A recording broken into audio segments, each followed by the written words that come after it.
3 meses después de enterrar a mi marido, contraté a un equipo para demoler la bodega del patio trasero que él tanto amaba. Estaba en el mercado cuando sonó el teléfono. Era el contratista y su voz temblaba. «Señora, deje lo que está haciendo y venga ahora mismo. Traiga a sus hijas, a las 2, y no se lo diga a nadie». Cuando llegué, entendí por qué mi sangre nunca volvería a ser la misma. Pero antes de continuar, asegúrate de estar suscrito al canal y escribe en los comentarios: ¿desde dónde estás viendo este video? La llamada llegó un martes cualquiera de marzo, mientras elegía naranjas en la sección de frutería. 3 meses y 11 días desde que enterré a Daniel. 3 meses y 11 días desde que mi vida se partió a la mitad, dejando solo el eco de lo que solía ser. Yo tenía 58 años y me sentía de 80. El luto tiene ese poder. Nos envejece por dentro primero, corroyendo la vitalidad hasta que incluso elegir fruta parece una tarea hercúlea. Estaba ahí, sosteniendo una naranja, cuando el celular vibró en el bolsillo de mi saco. Roberto Silva. El nombre del contratista parpadeó en la pantalla. Se me revolvió el estómago instantáneamente. Roberto era un hombre tranquilo, metódico, del tipo que nunca llamaba sin motivo. Lo contraté hace 2 semanas para finalmente demoler la bodega del fondo. Aquella construcción fea que Daniel insistió en mantener en pie por 25 años, alegando que algún día la usaría para algo. Contesté al tercer timbre. Doña Beatriz, su voz sonaba extraña, tensa. «Señora, necesita venir para acá, ahora mismo». Mi corazón se aceleró. ¿Pasó algo? ¿Algún accidente? «No, señora, nadie salió herido». Una pausa demasiado larga. «Pero encontramos algo que usted necesita ver personalmente». «¿Qué tipo de cosa?» Lo escuché respirar profundo del otro lado de la línea. El ruido de fondo de la construcción se había detenido por completo. Solo entonces noté el silencio anormal. «No puedo explicarlo por teléfono. Pero, doña Beatriz, por favor, cuando venga, traiga a sus hijas, a las 2, y no le diga a nadie más sobre esto antes de verlo». La línea se quedó muda. Me quedé parada ahí, entre las pilas de naranjas y manzanas, con el teléfono pegado a la oreja, tratando de procesar lo que acababa de escuchar. «Traiga a sus hijas, no se lo diga a nadie». El tono en la voz de Roberto no era de una urgencia común. Era miedo disfrazado de cautela. Solté las compras en el carrito, dejé todo ahí mismo y salí del mercado casi corriendo. Mis manos temblaban tanto que necesité 3 intentos para abrir el coche. Llamé primero a Paulina, mi hija mayor. Era médica, siempre ocupada, siempre corriendo entre turnos y consultas. Contestó con esa voz impaciente de quien está en medio de algo importante. «Mamá, estoy con un paciente. ¿Te puedo llamar después?» «Paulina, te necesito en la casa, ahora». El tono de mi voz debió transmitir algo, porque se quedó en silencio por un segundo. «¿Qué pasó?» «No sé cómo explicarlo. Solo ven, por favor. Ya voy para allá». La llamada a Sofía, la menor, fue aún más difícil. Estaba en una reunión en el despacho de abogados donde trabajaba.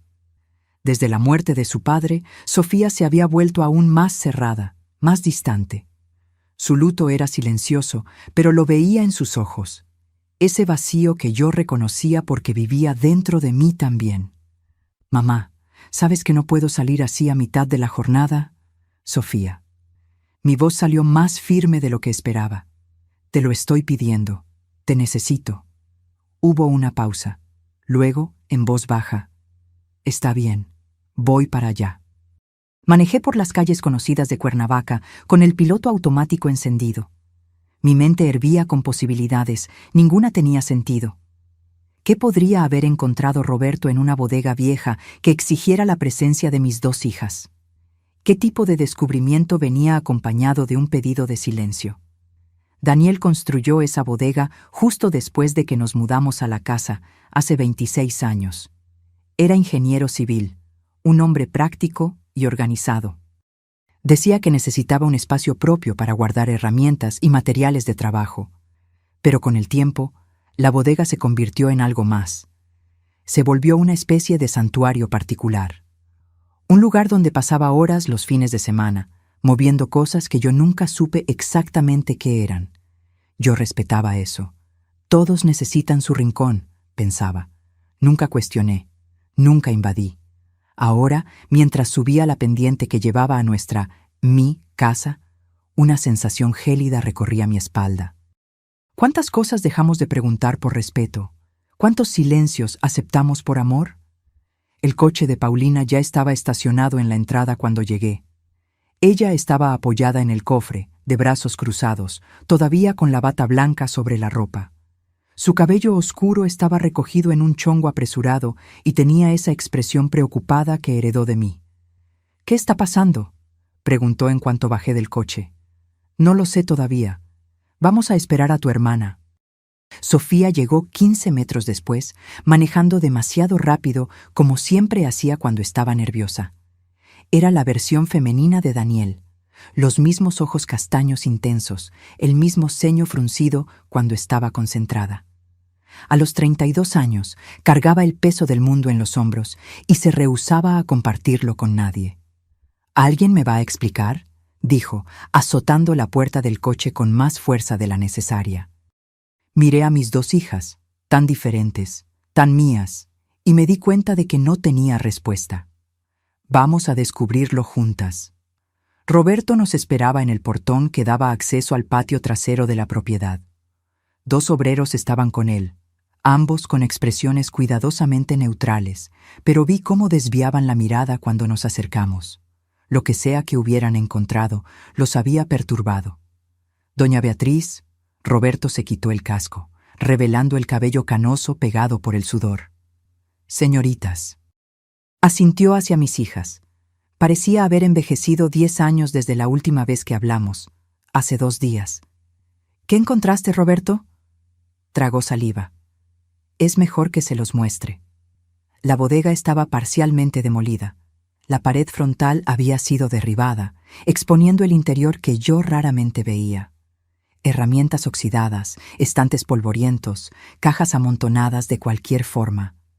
Pero no fue eso lo que Roberto quería mostrarnos.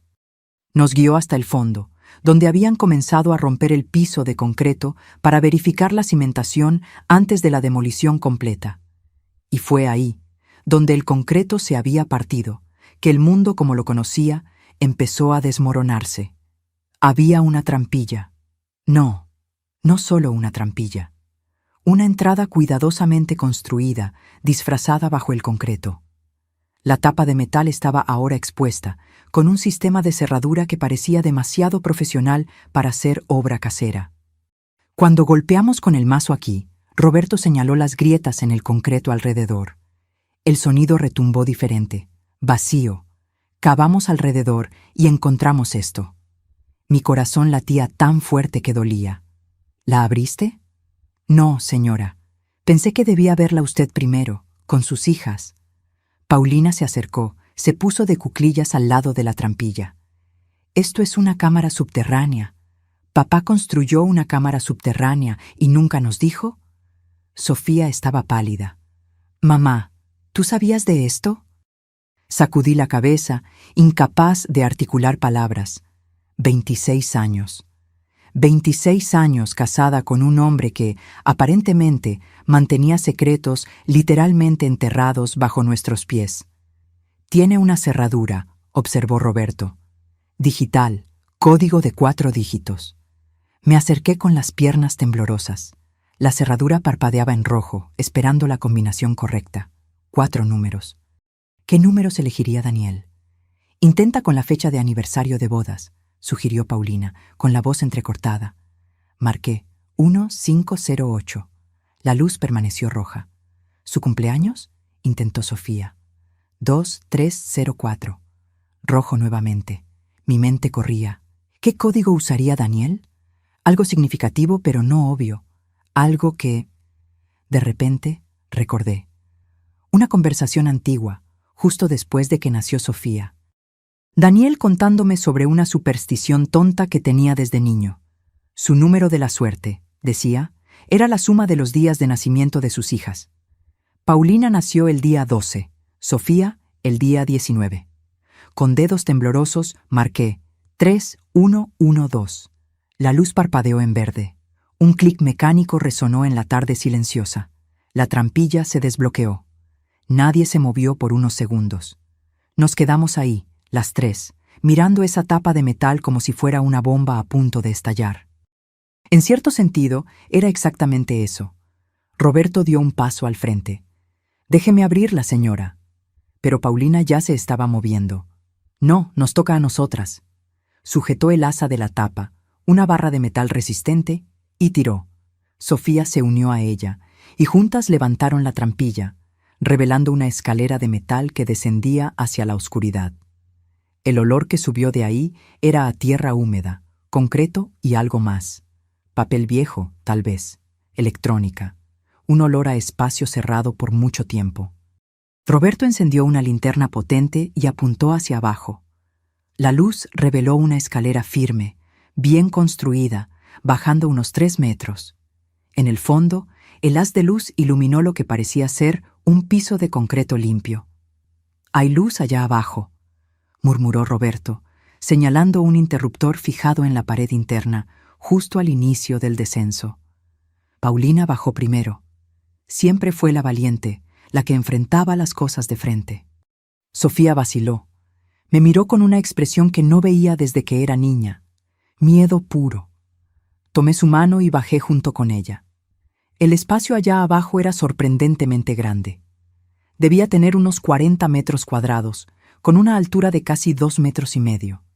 Las paredes eran de concreto reforzado, el piso estaba impecable y el aire circulaba. Había un sistema de ventilación funcionando. Pero no fue la estructura lo que nos dejó mudas, fue el contenido. A lo largo de una pared entera, archivos. Decenas de archiveros metálicos, del tipo usado en oficinas, todos cuidadosamente etiquetados. En la pared opuesta, un escritorio con 3 monitores de computadora, todos apagados, pero claramente conectados a alguna fuente de energía. Cables organizados, equipos que parecían caros, profesionales. Y en el centro de la sala, una mesa grande cubierta con mapas, documentos, fotografías. «Dios mío», susurró Paulina acercándose a la mesa. «¿Qué es todo esto?» Tomé una de las fotografías. Mostraba a un hombre que no reconocí, entrando a un edificio. La foto tenía fecha y hora impresas en la esquina. Hace 3 años. Tomé otra.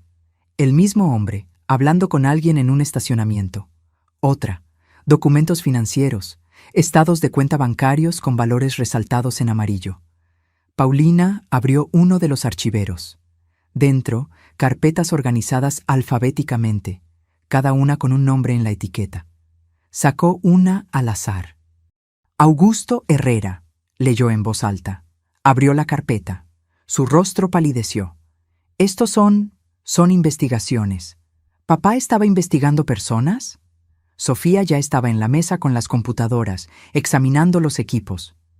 «Esto no es de aficionados, mamá. Son equipos profesionales, software de análisis forense, sistemas de encriptación». Su voz se fue apagando. Papá no era solo ingeniero, estaba haciendo otra cosa, algo mucho más complejo. Me acerqué a los archiveros, con el corazón martilleando en el pecho. Jalé un cajón al azar y empecé a leer los nombres en las carpetas. Algunos los reconocía: empresarios locales, políticos, personas que veíamos ocasionalmente en eventos sociales. Otros eran completamente desconocidos. Abrí una carpeta con el nombre Marco Antonio Silva. Dentro, fotografías de él con una mujer que claramente no era su esposa, recibos de hoteles, registros de llamadas telefónicas. Y encima de todo, una nota con la letra de Daniel. Iniciado en 2015. Pagos mensuales. Caso cerrado. 2018. Pagos mensuales. La palabra se repetía en mi cabeza como una campana fúnebre. «Mamá». La voz de Paulina sonaba extraña. «Hay una carpeta aquí con el nombre de la familia de Sofía». Sofía se congeló. «¿Qué?» Paulina sostenía una carpeta marcada como Familia Mesa. El apellido del esposo de Sofía, o mejor dicho, ex esposo. Se divorciaron hace 2 años, un proceso amargo que dejó a Sofía devastada. Con manos temblorosas, Sofía tomó la carpeta. La abrió.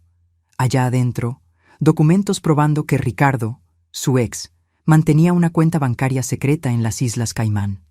Pruebas de desvío de fondos de la empresa donde trabajaba. Y más, registros de una relación extramarital que venía ocurriendo desde hace años, desde antes del matrimonio con Sofía. «Papá sabía», susurró Sofía, las lágrimas empezando a brotar. «Él sabía todo y nunca me lo dijo». «Tal vez quería protegerte», dijo Paulina, pero su voz sonaba incierta. «¿Protegerme?» La voz de Sofía subió de tono. «Estuve casada con ese hombre por 8 años. 8 años, Paulina. Y papá tenía todas estas pruebas y nunca dijo nada». Tomé la carpeta de sus manos, me obligué a leer. En el fondo había una nota de Daniel, fechada 6 meses antes de su muerte. Información entregada a ese discretamente, esperando su decisión. Miré a Sofía. «Recibiste documentos anónimos sobre Ricardo, ¿verdad? ¿Así fue como descubriste lo de la cuenta en el extranjero?» Ella asintió lentamente, secándose las lágrimas. «Llegaron por correo. Pensé que era alguien de su empresa, algún colega con remordimiento. Pero era papá.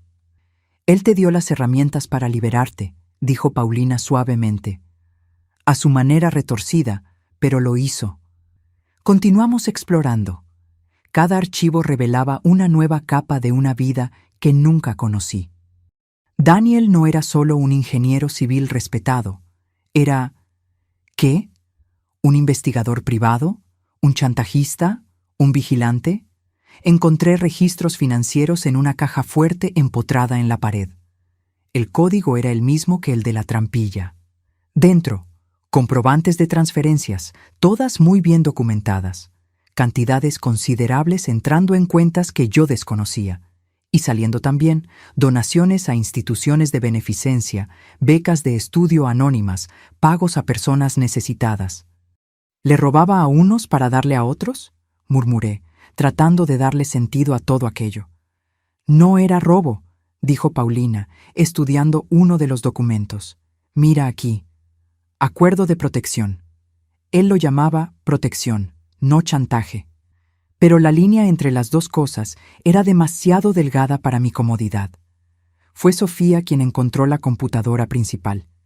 No estaba con las otras en la mesa, estaba escondida dentro de un armario, conectada a un sistema de energía independiente. La encendió y la pantalla pidió una contraseña. «¿Alguien tiene idea?», preguntó. Pensé. Daniel y sus contraseñas. Era metódico, pero también sentimental de maneras extrañas. Intenté algunas combinaciones obvias. Todas fallaron. Entonces recordé algo que solía decir cuando las niñas eran pequeñas y hacían preguntas difíciles. La verdad siempre encuentra su camino. Escribí: «La verdad encuentra». La pantalla parpadeó y se abrió. Lo que encontramos en la computadora cambió todo nuevamente. Carpetas y más carpetas de información, organizadas con el mismo cuidado meticuloso que Daniel aplicaba a todo en su vida. Pero había una carpeta diferente a las otras, marcada simplemente como «Emergencia para Beatriz». Hice clic con los dedos helados. Era un video, fechado 2 semanas antes de la muerte de Daniel. Le di al play. El rostro de mi marido llenó la pantalla. Parecía cansado, más viejo de lo que recordaba. Tenía esa expresión que yo reconocía, cuando estaba a punto de decirme algo difícil. «Beatriz», su voz grabada resonó en la sala subterránea. Sentí las lágrimas quemar antes de siquiera caer. «Si estás viendo esto, significa que pasó lo que temía, y significa que encontraste este lugar, probablemente con nuestras hijas». En la pantalla, Daniel suspiró profundamente. «Necesito que entiendas algo antes de juzgar lo que hice. Todo empezó hace 23 años, cuando Paulina tenía 10. ¿Recuerdas el secuestro?» Se me heló la sangre. Lo recordaba. Claro que lo recordaba. Paulina estuvo cautiva por 18 horas aterradoras hasta que la policía la encontró. Nunca atraparon a todos los involucrados, solo al ejecutor, que murió en un enfrentamiento con la policía. Los otros involucrados nunca fueron capturados porque eran personas poderosas, continuó Daniel en la pantalla. Descubrí quiénes eran. No intencionalmente. Uno de los secuestradores soltó información antes de morir. Empecé a investigar por mi cuenta, porque la policía no iba a hacer nada. No contra quienes tenían tanto poder. Daniel en la pantalla se ajustó los lentes. Un gesto que yo había visto 1000 veces, pero que ahora cargaba un peso completamente nuevo. Encontré pruebas, continuó. Pruebas suficientes para destruir a 3 familias poderosas de esta ciudad. Y me di cuenta de que tenía una opción: entregar todo a la policía y ver a esas personas usar su influencia para escapar, o usar esa información de otra forma. Hizo una pausa, mirando directamente a la cámara. Directamente a mí. Elegí protegerte, proteger a nuestras hijas. Usé la información para garantizar que esas personas nunca más pudieran tocarnos, y funcionó. Durante 23 años las mantuve seguras. Sofía soltó un sonido ahogado a mi lado. Paulina tenía la mano sobre la boca. Pero no me detuve ahí, admitió Daniel, y por primera vez vi algo parecido a la vergüenza cruzar su rostro. Una vez que entendí cómo obtener información, cómo documentar secretos, me di cuenta de que podía hacer más. Podía ayudar a otras personas. Aquella mujer que era golpeada por su marido, pero no tenía pruebas para el divorcio, conseguí las pruebas para ella. El empresario que estaba siendo extorsionado por un socio corrupto, le di lo que necesitaba para liberarse. Se inclinó más cerca de la cámara. Pero sí, Beatriz, cobré por mi trabajo. Cobré bien. Y usé ese dinero para hacer lo que la ley no hace: redistribuir. Le quité a los que robaban y se lo di a quienes lo necesitaban. Financié tratamientos médicos, pagué deudas de personas honestas en apuros, les di a niños pobres la oportunidad de estudiar. Mi cabeza daba vueltas. Robin Hood. Mi marido creía que era una especie de Robin Hood moderno. Sé lo que estás pensando, dijo Daniel, como si pudiera leer mi mente a través del tiempo, que no tenía derecho a decidir quién merecía justicia y quién merecía castigo.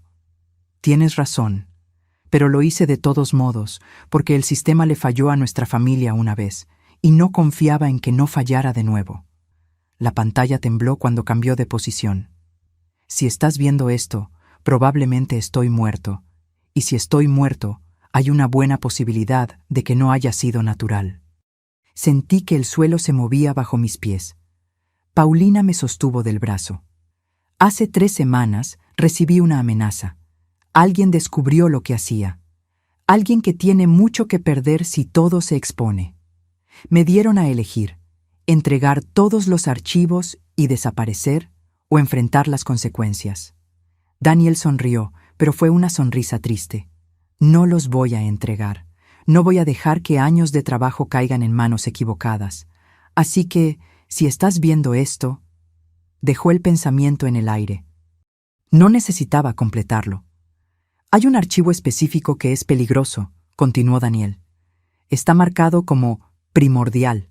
No lo abras todavía, no hasta que estés absolutamente segura de que estás protegida.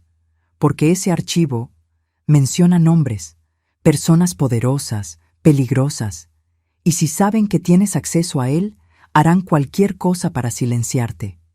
Mi corazón latía tan rápido que dolía. ¿Dónde está ese archivo? Como respondiendo a mi pregunta, Daniel en la pantalla dijo: el archivo está encriptado en una memoria USB dentro de la caja fuerte. La contraseña es algo que solo tú sabes, Beatriz. La respuesta a la pregunta que me hiciste en nuestro primer viaje juntos cuando nos perdimos en Guanajuato. ¿Te acuerdas? Me acordaba. Teníamos 22 años, saliendo apenas desde hacía 3 meses. Nos perdimos por completo en los callejones históricos, muriendo de risa por nuestra propia incompetencia. Yo pregunté: ¿a qué le tienes más miedo en el mundo? Él respondió sin dudarlo: a no poder proteger a quienes amo. Hay una cosa más. Daniel en la pantalla me miró directamente de nuevo, y sus ojos estaban húmedos. Beatriz, Eres la persona más fuerte que conozco, más fuerte que yo. Sé que descubrir todo esto te va a lastimar, te va a hacer cuestionar cada momento que pasamos juntos. Pero necesito que sepas, cada decisión que tomé, cada acción que ejecuté, fue porque te amé. Te amé a ti y a nuestras hijas más que a mi propia vida. Se inclinó para apagar la grabación, pero se detuvo. ¿Y Beatriz? Si vienen por ti, no tengas miedo de usar todo lo que está aquí, toda la información, toda la prueba. Protege a nuestras hijas de la forma en que yo las protegí, incluso si eso significa convertirte en algo que nunca imaginaste ser. La pantalla se puso negra. Nos quedamos en silencio en la sala subterránea, el peso de las palabras de Daniel colgando sobre nosotras como una nube de tormenta a punto de estallar. Fue Sofía quien rompió el silencio. Lo asesinaron. No fue una pregunta. Recordé el día.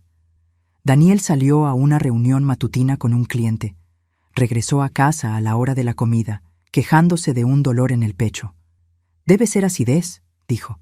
«Desayuné de más». 2 horas después, estaba muerto. «Infarto fulminante», dijeron los médicos. «Pasa». Especialmente en hombres de 59 años con historial familiar de problemas cardíacos. Pero, ¿y si no hubiera sido natural? ¿Y si alguien hubiera encontrado la manera? Necesitamos abrir el archivo primordial, dijo Paulina. Necesitamos saber contra quién nos enfrentamos. Papá dijo que no lo abriéramos, argumentó Sofía. Dijo que era peligroso. Sofía, él está muerto. La voz de Paulina subió, resonando en las paredes de concreto. Si alguien lo mató, no se van a quedar quietos. Van a ir tras quien sea que tenga acceso a esta información. Tras nosotras. Tenía razón. Yo sabía que tenía razón. Pero la idea de abrir ese archivo, de ver lo que fuera que hubiera ahí dentro, me aterraba de una forma que no podía explicar. «Vámonos con calma», dije, sorprendida por la firmeza de mi propia voz. «Primero, necesitamos entender qué más hay aquí. Después decidimos sobre el archivo». Pasamos las siguientes horas catalogando. Roberto y sus hombres se fueron después de que se lo pedí. Cuantas menos personas supieran de ese lugar, mejor. Las 3 nos quedamos ahí, leyendo archivo tras archivo, reconstruyendo pieza por pieza la vida secreta de Daniel. Encontramos casos que nos dejaron sin palabras. Un maestro acusado falsamente de abuso por padres ricos cuyo hijo había reprobado. Daniel probó la mentira y salvó la carrera del hombre. Una enfermera que robaba medicamentos, no para venderlos, sino para tratar a su madre con cáncer que no tenía seguro.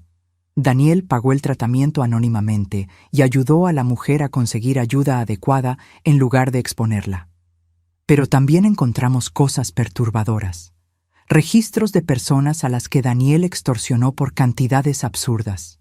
Un empresario que desviaba fondos públicos. Un médico que falsificaba dictámenes para defraudar seguros. Daniel no solo recolectaba pruebas, cobraba mensualmente por su silencio. «Era un vigilante», murmuró Paulina, leyendo un archivo particularmente denso. «Un vigilante con su propio código moral». «Era un criminal», corrigió Sofía, pero su voz no tenía convicción. «¿Verdad? El chantaje es un delito». Miré a mis hijas. Era ambas cosas, y ninguna. Era un hombre que vio al sistema fallarle a su familia y decidió crear su propio sistema de justicia. «Y murió por eso», dijo Sofía en voz baja. Era casi medianoche cuando finalmente decidimos abrir la caja fuerte y tomar la memoria USB. La contraseña que mencionó Daniel resonaba en mi cabeza. No poder proteger a quienes amo. Escribí letra por letra en la interfaz de seguridad de la computadora principal. No poder proteger. La memoria apareció en la pantalla. Un solo archivo. Primordial .dump PDF. Mi dedo sobrevoló el ratón. Una vez que abriera eso, no habría vuelta atrás. Sabríamos a quién temía Daniel, quién posiblemente lo mató. Y probablemente nos convertiríamos en blancos también. «Mamá», dijo Paulina suavemente, «necesitamos saber». El archivo se abrió lentamente. como si la propia computadora dudara en revelar su contenido. Cuando la primera página finalmente apareció, sentí que el aire se escapaba de mis pulmones. En la parte superior, en letras grandes, Operación Serpiente, Red de Corrupción y Lavado de Dinero, Morelos y Región Centro. Abajo, una lista de nombres. No eran nombres cualquiera. Eran nombres que yo conocía, que veía en los periódicos, a los que saludaba en eventos sociales: jueces, fiscales, jefes de policía, empresarios, un regidor, 2 diputados locales. Dios mío, susurró Sofía, es toda la élite de la región. Daniel lo había documentado todo con el cuidado meticuloso que aplicaba a todo. Transferencias bancarias rastreadas a través de cuentas offshore, grabaciones de conversaciones, algunas claramente obtenidas de forma ilegal, fotografías de reuniones secretas, contratos fraudulentos, licitaciones amañadas, un imperio de corrupción que se extendía por décadas, y en el centro de todo, coordinando, conectando todas las piezas, Eduardo Méndez. El nombre me golpeó como un puñetazo en el estómago. Eduardo Méndez, el hombre que estuvo en el funeral de Daniel, el hombre que me tomó la mano y me dijo que estaba ahí para lo que necesitara, el hombre que era juez del Tribunal Superior de Justicia y conocido por su integridad inquebrantable. Era amigo de papá, dijo Paulina con la voz vacía de emoción. Jugaban tenis juntos todos los domingos. No eran amigos, me di cuenta con una claridad dolorosa. Daniel lo estaba vigilando, recolectando pruebas. Continuamos leyendo. Eduardo Méndez no era solo corrupto, era la columna vertebral de toda la operación. Usaba su posición para garantizar que ciertos casos se archivaran, que ciertas empresas ganaran licitaciones, que personas específicas escaparan de investigaciones. A cambio, recibía un porcentaje de todo, y Daniel tenía pruebas de absolutamente todo. Mira la fecha de la última nota de papá, dijo Sofía, señalando el pie de una página. 3 semanas antes de morir, la misma época que mencionó haber recibido amenazas. La nota decía: Méndez descubrió lo de los archivos. Programó reunión para mañana. Estoy seguro de que intentará negociar. Debo decidir si expongo todo o si mantengo las cosas como están por la seguridad de la familia. No había más notas después de esa. La reunión, murmuré. Ese cliente que fue a ver la mañana que murió, no era un cliente. Era Eduardo Méndez, completó Paulina. Sofía ya estaba tecleando frenéticamente en la laptop. Necesito revisar algo. Accedió a registros públicos, cruzó información. Su rostro palideció. Mamá, Eduardo Méndez tiene un hermano. ¿Saben qué es? Se me revolvió el estómago. ¿Qué? Médico legista. Fue él quien firmó el acta de defunción de papá. La habitación pareció dar vueltas. Todo encajaba con una precisión aterradora. La reunión matutina, el supuesto cliente, Daniel regresando a casa quejándose de dolor, el ataque cardíaco súbito, un legista corrupto firmando el acta sin hacer demasiadas preguntas. Lo envenenaron, dijo Paulina. Algo que simulara un infarto. Hay drogas que hacen eso. Y lo aceptamos, susurré. Aceptamos la explicación porque era conveniente, porque tenía sentido, porque nunca imaginamos que nuestra mamá estaba casada con un hombre que recolectaba secretos sobre las personas más poderosas de la región. Terminó Sofía amargamente. ¿Cómo íbamos a imaginarlo? Miré el archivo todavía abierto en la pantalla. Páginas y páginas de pruebas meticulosamente documentadas. Pruebas que podrían destruir decenas de carreras, enviar personas a prisión, derribar imperios construidos sobre mentiras y sangre. Pruebas por las que matarían de nuevo. Necesitamos salir de aquí, dije de repente. Ahora. ¿Por qué? Preguntó Paulina. Porque si mataron a su padre por esta información y si sospechan que sabemos de su existencia. No necesité terminar, pero Sofía sacudió la cabeza. Ya lo saben, mamá, o al menos lo sospechan. La remodelación de la bodega no era un secreto. Roberto probablemente le comentó a alguien que encontró algo inusual. Las noticias vuelan en una ciudad pequeña. Tenía razón. Cuernavaca tenía ese aire de ciudad donde todos se conocen. Si Roberto mencionó a la persona equivocada que encontró una habitación secreta en la propiedad de la viuda del ingeniero Daniel, mi teléfono vibró, rompiendo el silencio tenso. Un número desconocido. Mi corazón se aceleró. «No contestes», dijo Paulina rápidamente, pero yo ya estaba presionando el botón de aceptar. Algún instinto me decía que debía hacerlo. ¿Beatriz Carballo? Una voz masculina, calmada, educada, conocida. ¿Quién habla? Eduardo Méndez.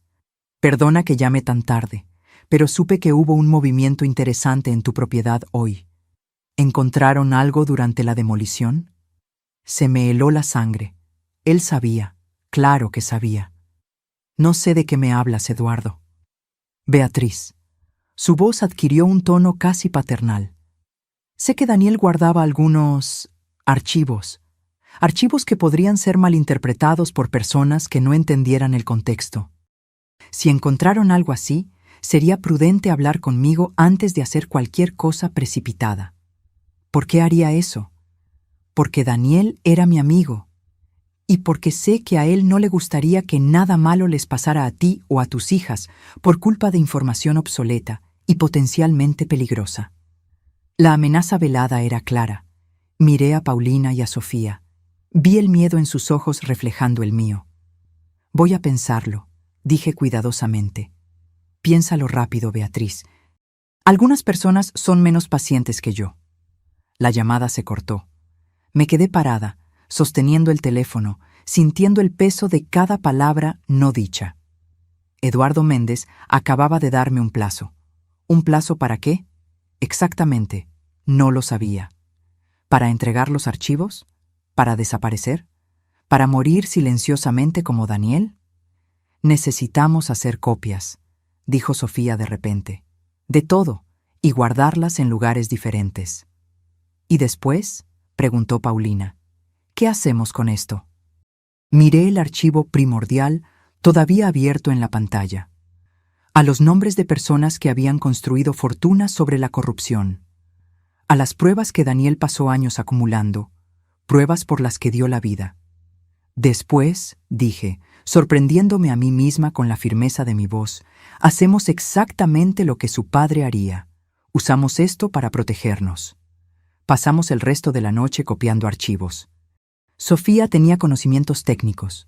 Creó múltiples copias en memorias USB encriptadas, almacenó versiones en la nube a través de redes que juraba eran seguras. Paulina catalogó todo en papel, creando un índice que nos permitiría encontrar rápidamente cualquier información específica. Yo leí cada archivo, cada nota, cada fragmento de evidencia que Daniel había reunido, y con cada página conocía a mi marido un poco más y un poco menos. El hombre que me besaba cada mañana antes de irse a trabajar. El hombre que lloró cuando nació Paulina. El hombre que le enseñó a Sofía a andar en bicicleta con una paciencia infinita. Ese hombre era real. Pero también era real el hombre que extorsionaba a empresarios corruptos, que grababa conversaciones privadas sin consentimiento, que usaba información personal como arma, que decidió solo quién merecía castigo y quién merecía protección. Ambos eran Daniel, y yo tenía que aceptar eso. Eran casi las 4 de la mañana cuando terminamos.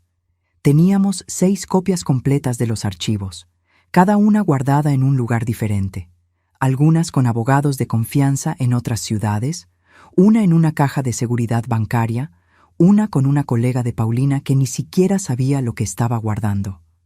¿Y ahora?, preguntó Sofía, exhausta. Miré a mis hijas. Paulina tenía ojeras profundas, pero sus ojos estaban alerta, decididos.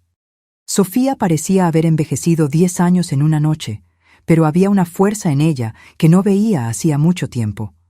Ahora, dije, vamos a casa a dormir un poco. Mañana le haremos una visita a Eduardo Méndez. Mamá, ¿te volviste loca? Paulina se levantó. Literalmente te amenazó hace unas horas. Exactamente.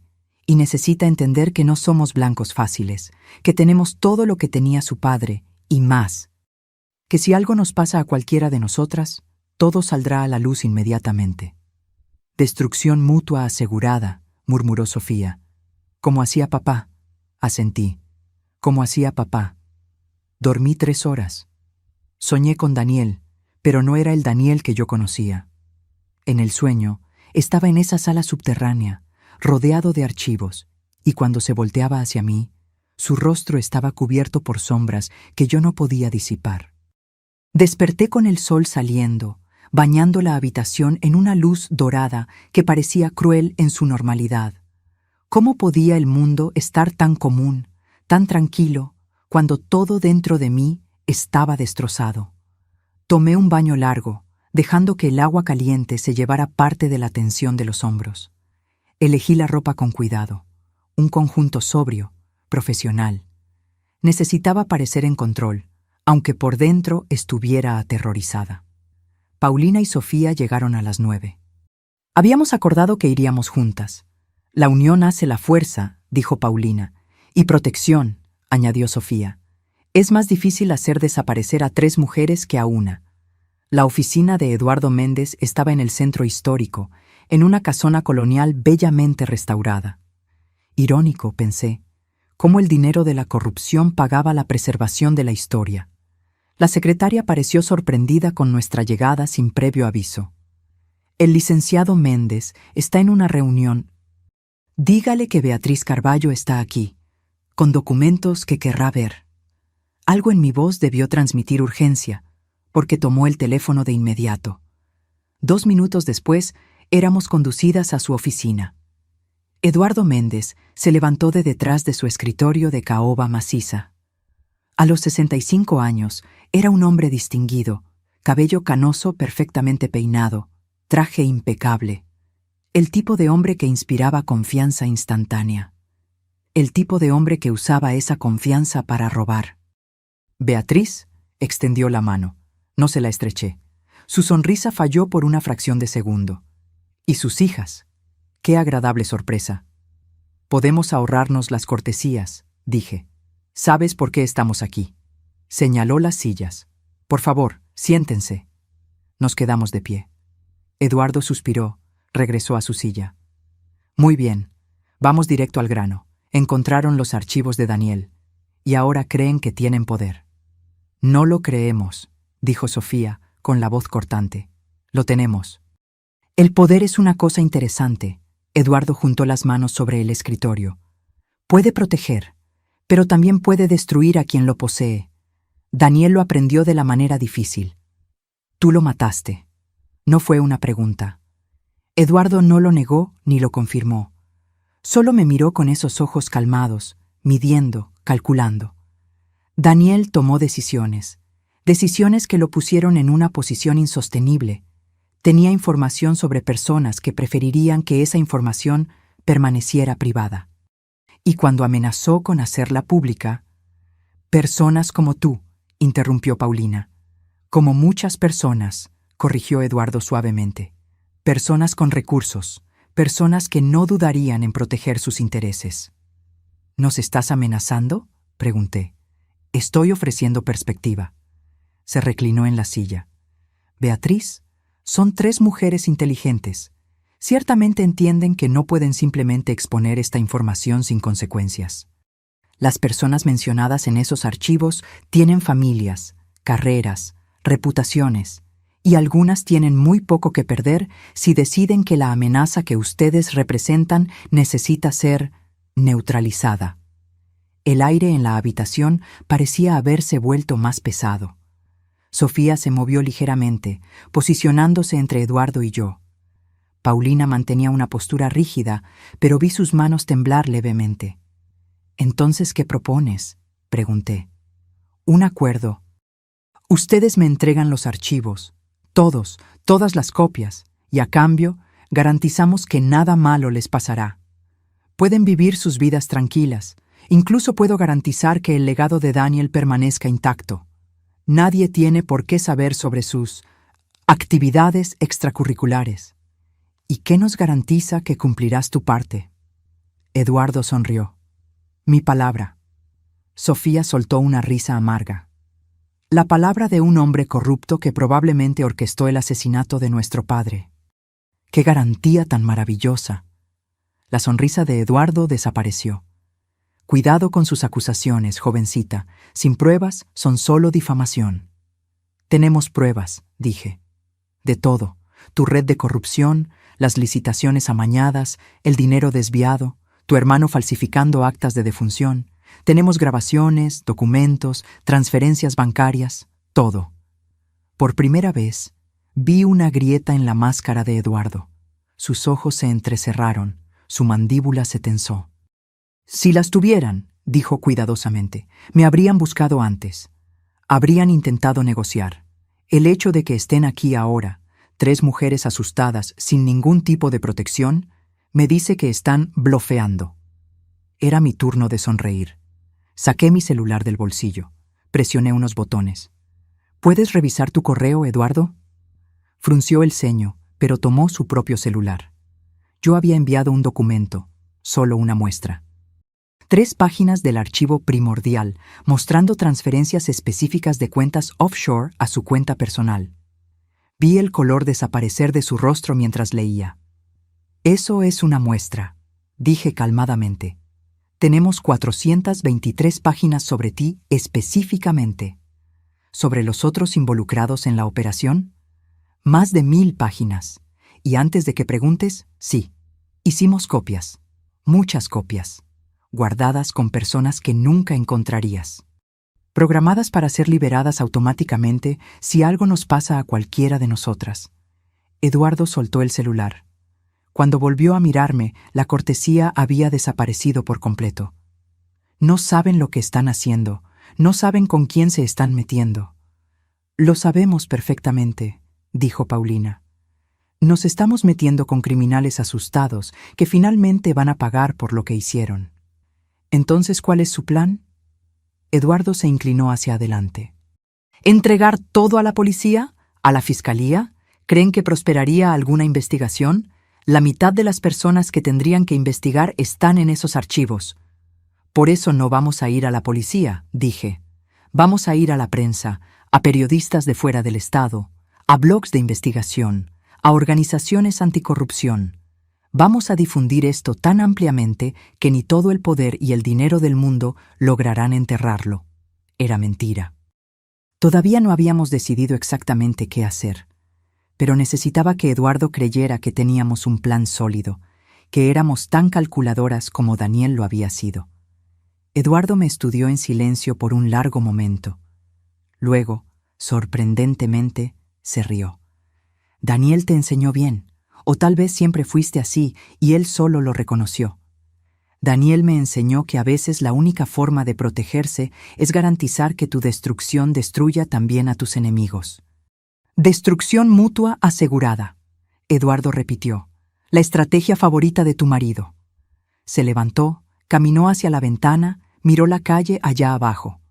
Muy bien, tienen mi atención. ¿Qué quieren? Queremos que nos dejen en paz. Dije simplemente.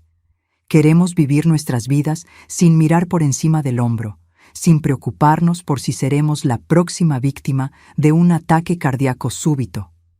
¿Y a cambio? A cambio, los archivos se quedan donde están, guardados, seguros y en silencio. A menos que alguien decida que somos una amenaza, entonces todo sale a la luz. Eduardo volvió al escritorio, apoyó las manos en él. ¿Y cuánto tiempo creen que durará este equilibrio? ¿1 año? ¿5? ¿10? En algún momento, alguien decidirá que vale la pena el riesgo, o se harán demasiado viejas para representar una amenaza real, o cometerán un error.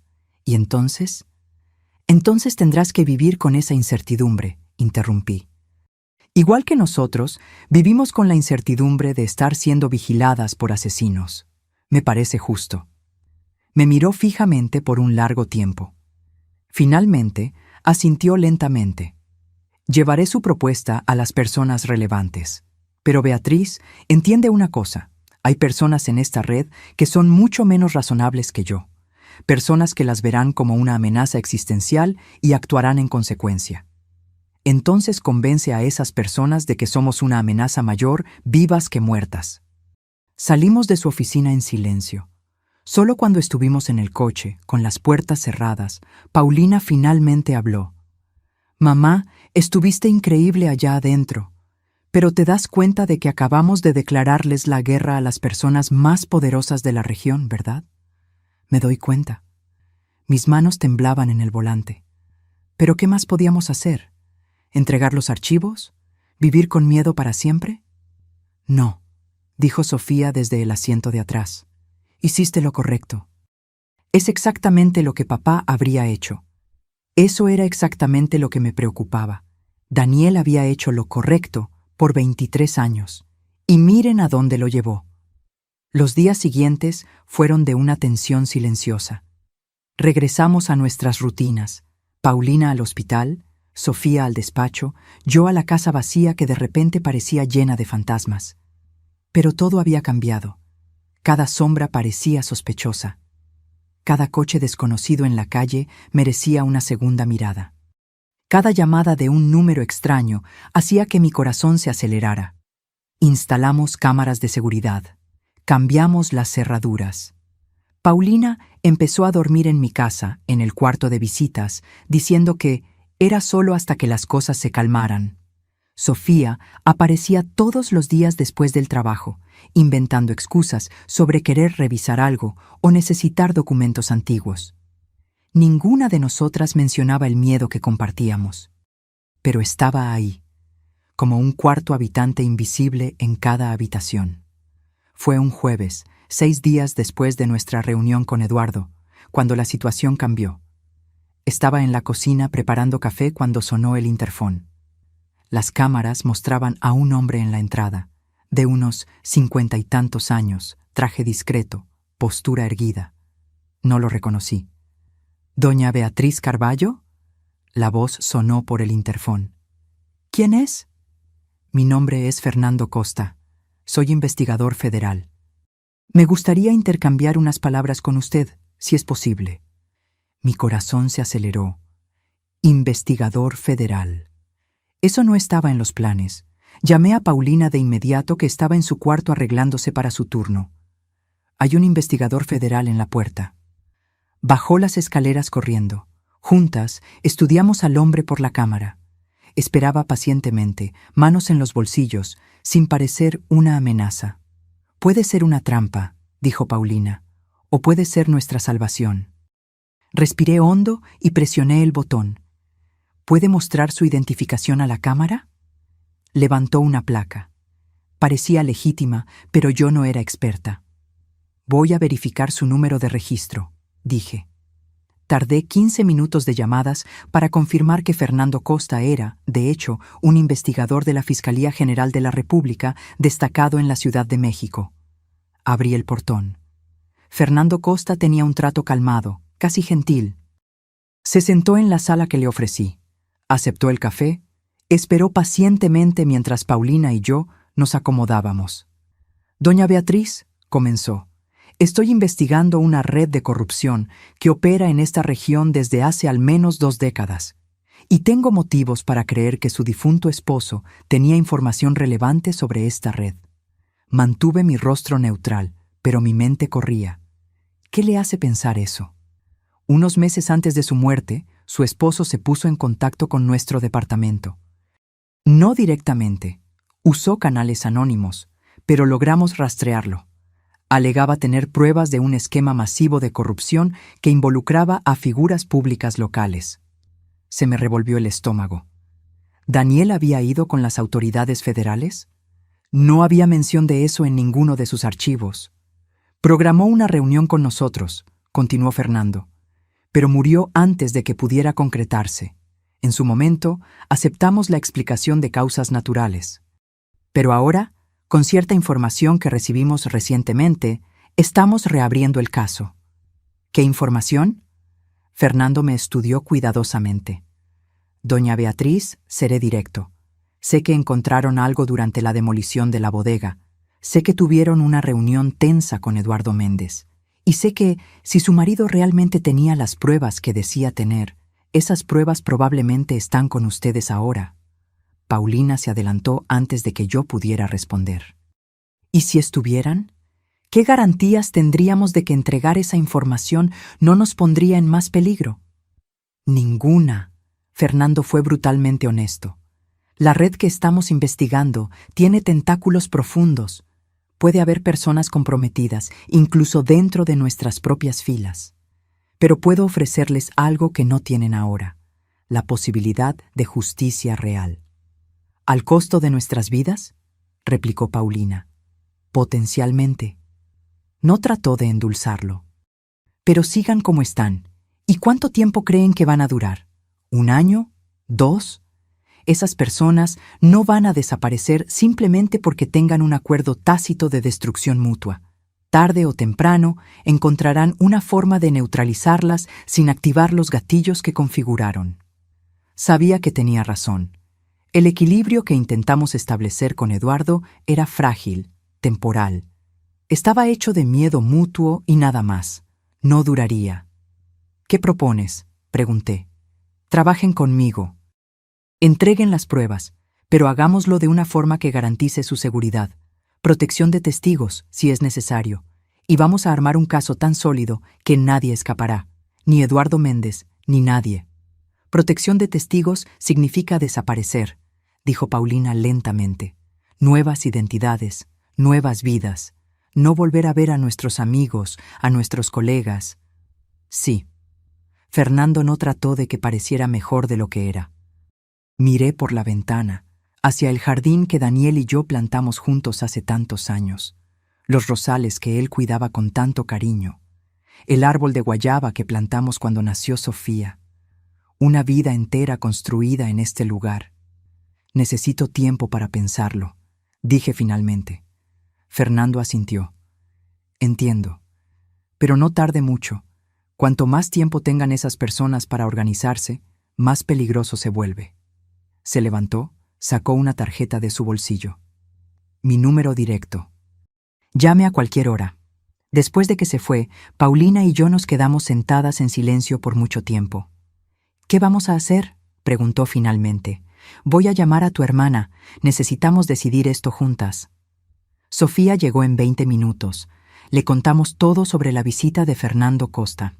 Escuchó en silencio, su rostro volviéndose progresivamente más pálido.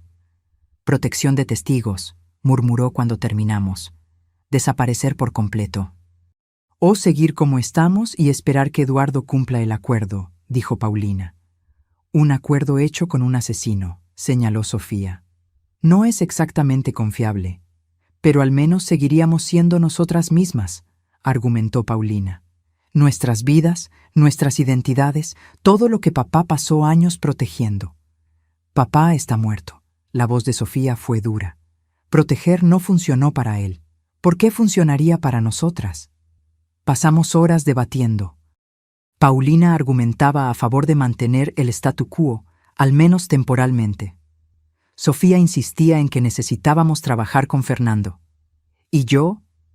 Yo estaba dividida entre el deseo de justicia por lo que le hicieron a Daniel y el miedo paralizante de lo que podría pasar si nos exponíamos por completo. Era casi de noche cuando sonó mi teléfono. Número desconocido. Contesté con duda. ¿Beatriz Carballo? Una voz femenina, joven, asustada. ¿Sí? Mi nombre es Marina. Soy secretaria del licenciado Eduardo Méndez. Respiró hondo, temblando. Necesito avisarte. Hay una reunión ocurriendo ahora mismo, en su oficina, con personas malas, y tu nombre fue mencionado, muchas veces. Se me heló la sangre. ¿Qué están planeando? No sé los detalles, pero escuché al licenciado Méndez decir que el problema debe resolverse antes de que se salga completamente de control. Y otra persona, no reconocí la voz, dijo que los accidentes pasan. Especialmente a mujeres que manejan solas de noche. El teléfono casi se me cae de la mano. ¿Por qué me estás contando esto? Porque el licenciado Méndez mató a mi padre. Su voz se quebró. Hace 5 años. Falsificó un proceso. Destruyó su reputación. Lo llevó al suicidio. Y yo no puedo hacer nada porque no tengo pruebas. Pero tú sí. Tú tienes pruebas de todo lo que hizo. Así que, por favor, úsalas. Destrúyelo, por mí, por mi padre, por todas las personas a las que ese monstruo lastimó. La llamada se cortó. Miré a mis hijas. Cambio de planes. Vamos a trabajar con Fernando Costa. Llamé a Fernando esa misma noche. Contestó al primer timbre, como si estuviera esperando. ¿Doña Beatriz? Vamos a hacerlo, pero con condiciones. Programamos una reunión para el día siguiente, en un lugar neutro, una cafetería en Tepoztlán, lejos de Cuernavaca, lejos de ojos conocidos. Fernando llegó con una colega, una investigadora llamada Patricia, que tenía ojos afilados y un trato directo al hablar. Pasamos 6 horas en esa cafetería, yéndonos solo cuando el dueño empezó a dar señales de que quería cerrar. Mostramos muestras de los archivos, cuidadosamente seleccionadas, nada que comprometiera nuestro poder de negociación por completo, pero lo suficiente para probar que teníamos exactamente lo que decíamos tener. Fernando se puso pálido mientras leía. Patricia silbó bajo. Esto es más grande de lo que imaginábamos. ¿Cuántas personas están involucradas?, preguntó Fernando. Directamente, 47, dijo Sofía, que se había memorizado los números. Indirectamente, si contamos a todos los que se beneficiaron o facilitaron de alguna forma, más de 100. Dios mío. Y todos ellos van a querer que desaparezcamos, añadí. Por eso nuestras condiciones no son negociables. Protección total, las 24 horas, hasta que esas personas estén tras las rejas. Y garantías de que los archivos se usarán adecuadamente, no se archivarán ni se manipularán. Fernando y Patricia intercambiaron miradas. Vamos a necesitar involucrar a la Fiscalía Especializada en Combate a la Corrupción, dijo él, y probablemente crear un grupo de tarea específico. Esto es demasiado grande para manejarse localmente. ¿Cuánto tiempo?, preguntó Paulina. ¿Para montar el operativo? Unas semanas. ¿Para arrestar a todos? Meses, tal vez años. Los casos de corrupción como este son complejos. Semanas, repetí. Semanas en las que vamos a estar en su radar, vulnerables. Por eso la protección empieza ahora, dijo Patricia. Hoy mismo.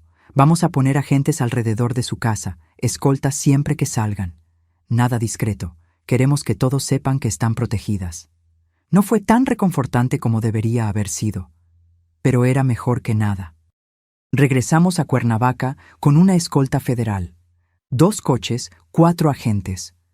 Los vecinos seguramente tendrían de qué hablar, y tendrían aún más en las semanas siguientes. La investigación se desarrolló rápidamente una vez que Fernando tuvo acceso completo a los archivos. Crearon una fuerza de tarea con investigadores de fuera del estado, gente de Jalisco, Nuevo León, la capital, personas sin conexiones locales, sin vínculos que pudieran comprometer el proceso. Fui interrogada decenas de veces. Tuve que volver a contar cada detalle sobre cómo encontramos la habitación subterránea, sobre las conversaciones que tuve con Eduardo Méndez, sobre todo lo que Daniel me contó o dejó de contar a lo largo de los años. Paulina y Sofía pasaron por lo mismo. Era exhaustivo, traumático, revolver la vida de Daniel, exponer sus secretos, ver al hombre que amábamos ser diseccionado por extraños que veían solo a un criminal sofisticado, no a un esposo dedicado y padre amoroso. Pero era necesario. Los primeros arrestos ocurrieron 3 semanas después. No Eduardo Méndez. Él era el objetivo principal. Necesitaban un caso blindado. Pero otros. Un empresario que desviaba recursos públicos. 2 funcionarios de adquisiciones que amañaban procesos. Un contador que lavaba dinero. Y con cada arresto, la tensión aumentaba. Dejamos de salir de casa sin necesidad absoluta. Paulina pidió licencia en el hospital. Sofía trabajó desde casa. Yo vivía rodeada de agentes federales, mi propia casa transformada en una especie de fortaleza. Fue un martes, 6 semanas después de entregar los archivos, cuando la bomba finalmente explotó. Literalmente. Eran las 6 de la mañana. Estaba en la cocina preparando café cuando el ruido me lanzó al suelo. Vidrios rompiéndose, madera partiéndose, el sonido ensordecedor de una explosión. Los agentes invadieron la casa en segundos. Paulina bajó corriendo. Sofía gritaba desde su habitación.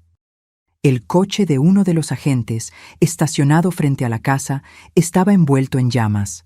«¡Todos al fondo de la casa!», gritó el líder del equipo de seguridad. «¡Ahora!». Nos amontonamos en el baño más interno mientras los agentes registraban la propiedad. Minutos después, que parecieron horas, llegó la señal de que todo estaba despejado. El coche bomba estaba claramente dirigido a los agentes, no a nosotras. Un mensaje, un aviso. Podemos llegar a ustedes cuando queramos. Fernando llegó en 30 minutos, furioso. Se acabó. Se van a una casa de seguridad, hoy mismo. No, dije. Parpadeó. ¿Cómo que no? Si nos vamos ahora, ellos ganan. Nos asustaron, nos hicieron correr y se van a sentir más confiados. Miré por la ventana el coche que aún humeaba. No, nos quedamos, pero aceleramos el proceso. ¿Cuánto falta para que arresten a Eduardo Méndez? La orden se está preparando. 2 días, tal vez 3. Entonces, en 2 días, esto se acaba. Me volteé hacia él. Y hasta entonces, ustedes doblan la seguridad. Si quieren guerra, tendrán guerra. Paulina me miró como si nunca me hubiera visto antes. «Mamá, ¿estás segura?». No estaba segura de nada. Estaba aterrorizada, pero también estaba harta. Harta de esconderme, de vivir con miedo, de dejar que hombres como Eduardo Méndez controlaran mi vida igual que controlaron la de Daniel. Absolutamente, mentí. Las siguientes 48 horas fueron las más largas de mi vida. La casa parecía un búnker militar. Agentes en cada rincón. Cámaras por todas partes. Patrullajes constantes. Y entonces, finalmente, en la mañana del jueves, Fernando llamó. Arrestamos a Eduardo Méndez hace 1 hora, y a otros 6 junto con él. El operativo fue un éxito completo. Sentí que mis rodillas flaqueaban. Paulina me sostuvo. Sofía soltó un sollozo. ¿Se acabó?, susurré. No por completo. Todavía faltan otros por arrestar, juicios que llevar a cabo. Pero la columna vertebral de la red se rompió. El resto se va a desmoronar. Se acabó. No del todo, pero lo suficiente. Lo suficiente para respirar.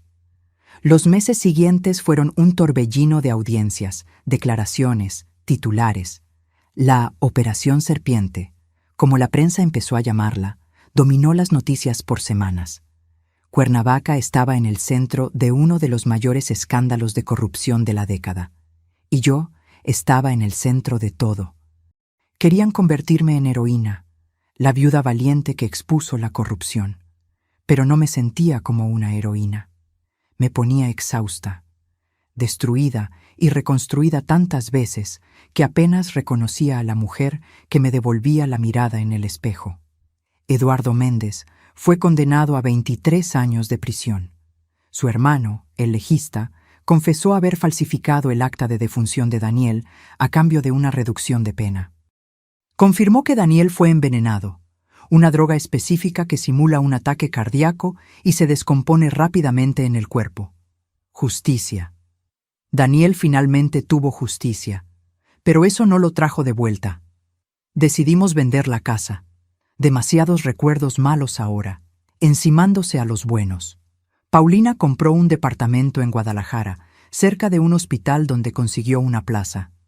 Sofía se mudó a la Ciudad de México, empezó de cero en un despacho especializado en derechos civiles. Y yo me quedé con un departamento más pequeño en Tepoztlán, en un edificio discreto donde nadie me reconoce, o al menos fingen no reconocerme, lo que es casi igual de bueno. Todavía tengo copias de los archivos de Daniel, guardadas como él habría querido, pero no puedo verlas sin sentir una mezcla compleja de emociones. Orgullo por el bien que intentó hacer, rabia por la forma en que lo hizo, tristeza por el precio que pagó, amor, siempre amor, incluso ahora, incluso sabiendo todo. 6 meses después de los arrestos, recibí una carta, sin remitente, enviada desde algún lugar de San Luis Potosí. Dentro, una hoja de papel con palabras escritas con una caligrafía que no reconocí. Daniel me salvó la vida una vez. Usó su información para librarme de un hombre peligroso cuando la ley no pudo. Nunca se lo agradecí porque él pidió que no lo hiciera. Pero ahora que su historia se está contando, quiero que sepa, su marido no era perfecto, pero era bueno. Usted y sus hijas lo demostraron al hacer lo que él no pudo, traer verdadera justicia. Lloré leyendo eso. Lágrimas que venía aguantando por meses finalmente brotaron. Daniel no era un héroe ni un villano. Era humano, imperfecto y brillante, asustado y valiente, equivocado y acertado al mismo tiempo. Y amé cada versión de él, incluso aquella que nunca conocí por completo hasta después de que se fue. Paulina me visita una vez al mes. Sofía, cada 2 meses. La Ciudad de México está más cerca, pero su trabajo es demandante. Hablamos a diario. La experiencia nos unió de formas que nunca imaginé posibles. Pasamos por el infierno juntas y salimos del otro lado aún de pie, todavía unidas. A veces, cuando estoy sola de noche, imagino a Daniel en algún lugar, viendo todo lo que hicimos. ¿Estaría orgulloso? ¿Enojado por haber expuesto sus secretos? ¿Aliviado de que finalmente podamos vivir sin mirar por encima del hombro? Creo que estaría orgulloso. Orgulloso de que usamos lo que nos dejó no para perpetuar su sistema, sino para terminarlo, para traer la justicia real que él nunca confió que el sistema pudiera dar. Demostramos que estaba equivocado en algunas cosas y en lo correcto en otras, principalmente sobre nosotras, sobre nuestra fuerza, sobre nuestra capacidad de sobrevivir. Lo último que hice antes de dejar la casa fue volver a la habitación subterránea una última vez. Vacía ahora, todos los archivos confiscados como evidencia. Solo concreto desnudo y silencio. Me quedé ahí, en ese espacio que Daniel construyó para proteger sus secretos, para protegernos. Gracias, susurré a las paredes vacías, y adiós. 3 palabras que significaban todo. Gratitud por lo que hizo, perdón por lo que no hizo, y liberación del peso de cargar con sus secretos. Subí la escalera por última vez. Cerré la trampilla. Lo dejé todo atrás. Afuera, Paulina y Sofía me esperaban. Mis hijas, mi fuerza, mi razón para seguir. Miramos juntas la casa una última vez antes de partir. ¿Lista?, preguntó Paulina. «Lista», respondí. Y era verdad. Estaba lista para dejar el pasado, lista para construir algo nuevo. Lista para ser simplemente Beatriz. No la viuda de Daniel, no la mujer que expuso la corrupción, sino solo yo. Quien quiera que yo fuera ahora. Íbamos a descubrirlo juntas. Ahora, si te gustó esta historia, haz clic en suscribirte y dime en los comentarios qué parte te dejó con la boca abierta. Y no olvides hacerte miembro para tener acceso a videos exclusivos que no publico aquí. Te espero allá.